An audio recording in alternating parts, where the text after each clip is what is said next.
Assalamualaikum warahmatullahi wabarakatuh. Selamat siang Bapak Ibu pengajar PL1202 Teknik Komunikasi dan Presentasi. Perkenalkan, saya Rara Suning Pratiti, NIM 199201996 dari kelas 04, akan mempresentasikan hasil observasi lapangan saya mengenai kondisi trotoar di Jalan Dr. Semeru, Kota Bogor.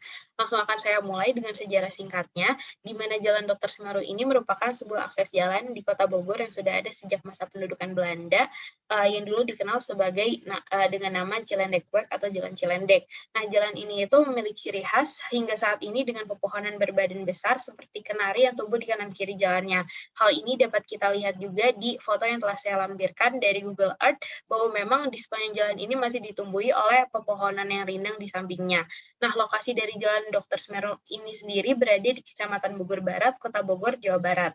Dari observasi yang telah saya lakukan, saya mengerucutkan permasalahan-permasalahan pada trotoar di jalan ini menjadi 4 permasalahan yang cukup dominan, di mana yang pertama yaitu adanya penjagaan yang masih belum aman, di mana tidak adanya pagar pembatas antara trotoar dan aliran air yang ada di samping jalan ini, padahal aliran air ini memiliki lebar yang cukup besar dan juga arus yang cukup kuat.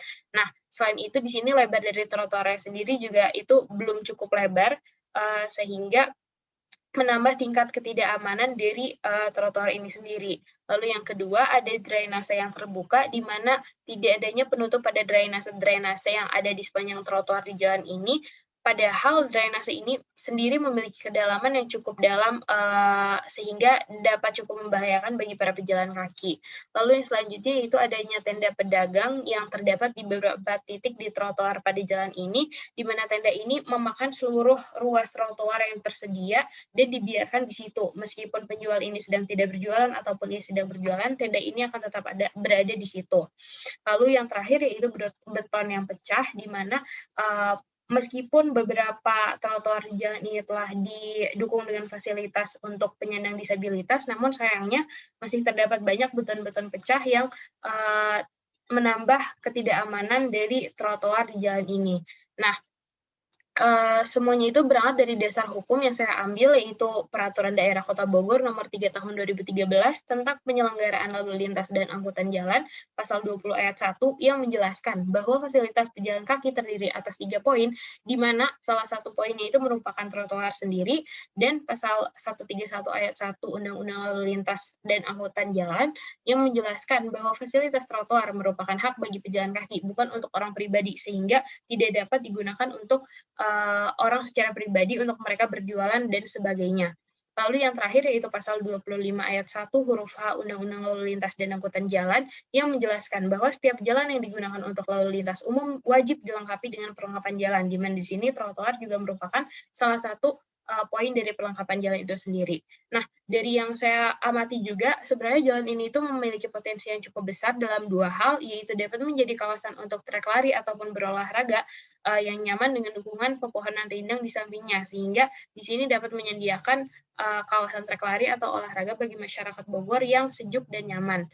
Lalu yang kedua, dapat menjadi kawasan yang ramah bagi pejalan kaki karena terdapat beberapa dukungan dari tempat yang ada di jalan ini, yang mana tempat-tempat ini membutuhkan fasilitas pejalan kaki yang baik.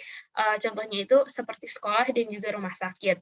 Nah, dari 4 permasalahan yang tadi telah saya sebutkan, saya menyimpulkan bahwa permasalahan-permasalahan itu masih dapat pecahkan, dapat diselesaikan dengan solusi-solusi yang cukup sederhana, di mana untuk permasalahan pertama yaitu dengan pemasangan pagar pengaman sehingga terdapat pembatas antara trotoar dan aliran air itu sendiri.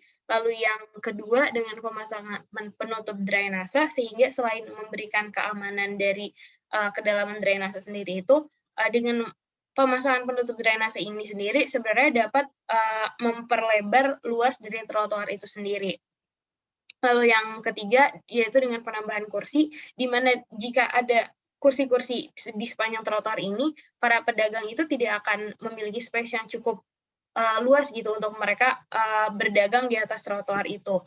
Lalu yang terakhir yaitu dengan pembaruan beton dan pemasangan beton penghalang dengan harapan jika pembaruan beton ini didukung dengan pemasangan beton penghalang, trotoar ini tidak akan disalahgunakan oleh pengendara roda 2. Dan yang terakhir di sini ada skema mengenai jalan yang ideal, di mana di sebelah kiri ada sirkulasi kendaraannya, lalu diikuti dengan jalur hijau, lalu KUKF sebagai usaha yang telah terdaftar dan berbadan hukum, dan juga jalur pejalan kakinya.